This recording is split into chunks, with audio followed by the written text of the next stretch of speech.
ఎప్పుడు ఒక నిర్ణయం తీసుకున్నాక తిరిగి ఆలోచన చేయద్దు, మంచో చెడ్డో. అప్పుడు కూడా మనస్సులో భయం ఉందనుకోండి, నమః శివాయ నమో నారాయణాయ శ్రీమాత్రే నమః, నిన్నెంతో ప్రార్థించానమ్మా, నువ్వు నాకు కనపడలేదు, నేను నిర్ణయం తీసుకున్నా, కుటుంబానికి యజమానిగా నాకు తప్పదు కదా, నా మీద బాధ్యత ఉన్నప్పుడు అందుకని నిర్ణయం తీసుకుంటాం. అందుకని నీకు దండం పెడుతుంది. బిడ్డ తప్పు చేసినా క్షమించేటువంటి సహన గుణం కలిగిన జగన్మాత పార్వతీదేవివి. అంచేత నా నిర్ణయంలో దోషమున్నా నువ్వే దాన్ని సరి చేసుకో అంటే ఖచ్చితంగా కుటుంబాన్ని కాపాడు తీరుతుంది.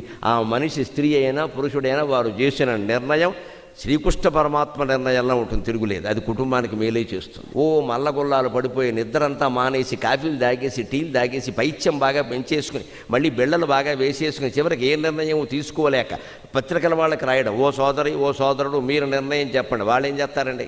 ఆలోచించగలిగినంత వరకు దంపతులు ఆలోచించాలి. ఆలోచించలేని పరిస్థితి లేకపోతే అమ్మవారికి దండం పెట్టేసి, అమ్మా నీదయ తప్పనిసరి ఈ నిర్ణయం తీసుకుంటున్నాం, కాపాడే పూజ, ఇది కాపాడు తీరుతుంది, అనుమానం లేదా.